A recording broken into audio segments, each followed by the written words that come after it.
ఈ క్షేత్రంలో అమ్మవారి 2 మూర్తులు దర్శనమిస్తాయి. గర్భగుడిలో ఒకటి, గర్భగుడి కింద ఉన్న గుహలో మరొక మూర్తి. గుహలో మూర్తి శయన భంగిమలో ఉంటుంది. పవలింపు సేవలో పవలిస్తున్న అమ్మవారు దర్శనమిస్తారు. ఇక్కడికి విచ్చేసిన భక్తులు గర్భగుడితో పాటు గుహలోని మూర్తిని దర్శిస్తేనే సంపూర్ణ యాత్రా ఫలితమని విశ్వసిస్తారు. గర్భగుడి వెనకాలే చిన్న గుహ ఉన్నది. ఈ గుహలోనే అమ్మవారి శయనమూర్తి దర్శనమిస్తుంది. గర్భగుడితో పాటు ఈ శయనమూర్తిని దర్శిస్తేనే శ్రీ మహంకాళి అమ్మవారి దర్శన ఫలితం ప్రాప్తిస్తుందని ఒక నమ్మిక.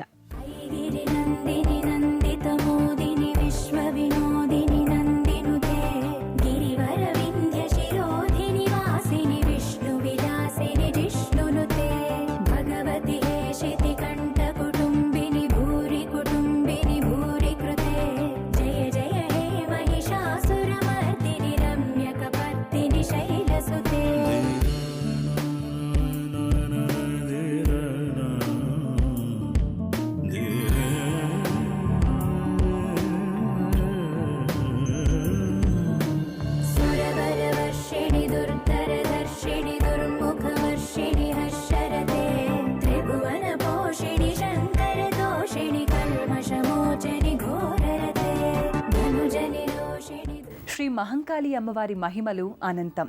మనసును ఏకాగ్ర చిత్తంతో నిలిపి 2 చేతులు జోడించి వేడుకుంటే చాలు అమ్మవారు కరుణామృతాన్ని కురిపిస్తుంది.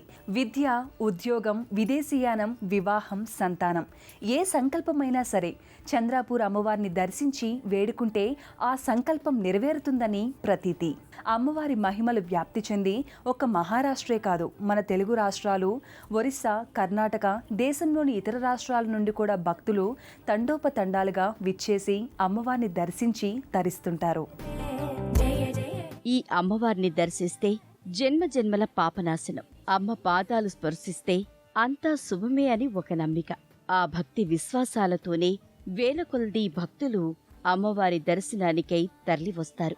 భారతావని నలుమూలల నుండి భక్తులు విచ్చేస్తూ ఉంటారు.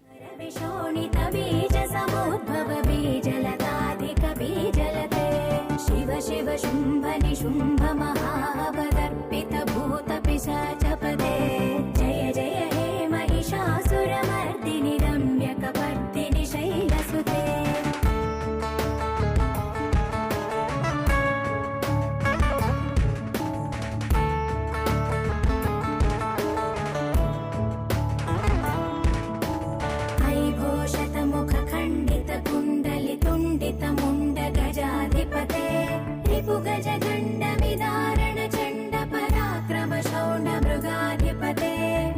భుజదండ నిపాతిత చండ నిపాతిత ముండ భటాధిపతే జయ జయ హే మహిషాసురమర్దిని రమ్యకపర్దిని శైలసుతే.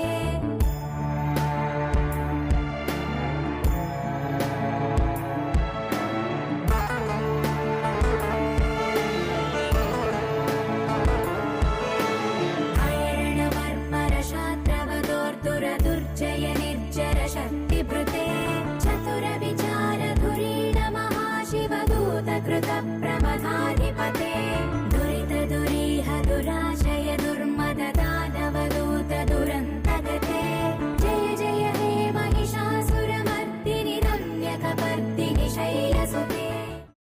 అమ్మ, అలాంటి వాళ్ళది నిజమైన ప్రేమ కాదు, అది వ్యామోహం. ఎగ్జాక్ట్లీ చిన్నత్త, నిజంగా ప్రేమించుకున్న వాళ్ళు అలా చేయరు. ఎంత మనసు విరిగిపోతే కన్న కూతుర్ని పట్టుకొని మా దృష్టిలో చచ్చిపోయా ఉంటుందా తల్లి? అది సరే అమ్మా, తన కూతురుతో తన మాట అనేటప్పుడు ఆమె మాటల్లో వ్యథ, కళ్ళల్లో బాధ గమనించావమ్మా? పెద్దబాబుకు బర్త్డే విషెస్ చెప్పు కూడా వెళ్ళాం కదా. ఊరికే ఎలా కాలిపోతుంది? మంట పెడితేనో పడితేనో తగలబడుతుంది.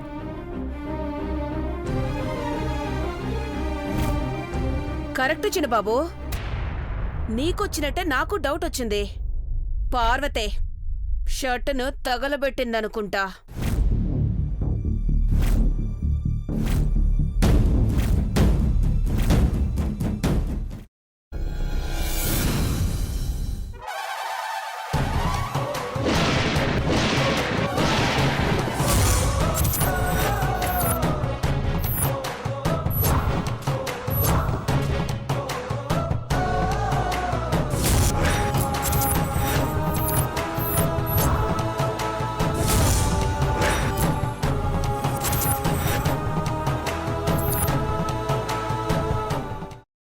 వేసుకున్న తర్వాత పొట్టు తీసేసి చాప్ చేసి పక్కన పెట్టుకోవాలి. ఒక ప్యాన్లో కొద్దిగా నూనె వేడి చేసి అందులో ఆవాలు, మినప్పప్పు, శనగపప్పు, కరివేపాకు, సన్నగా తరిగి పెట్టుకున్న ఉల్లిపాయలు వేసుకుని 1 నిమిషం పాటు వేయించుకోవాలి. ఆ తర్వాత కాల్చి కట్ చేసి పెట్టుకున్న వంకాయని కూడా అందులో వేసుకుని బాగా మిక్స్ చేసి బౌల్లోకి ట్రాన్స్ఫర్ చేసుకుని అందులో తగినంత చిక్కటి పెరుగు లేదా పల్చటి పెరుగు వేసుకుని మిక్స్ చేసి అన్నంతో కానివ్వండి, చపాతీతో కానివ్వండి సర్వ్ చేసినా చాలా బాగుంటుంది.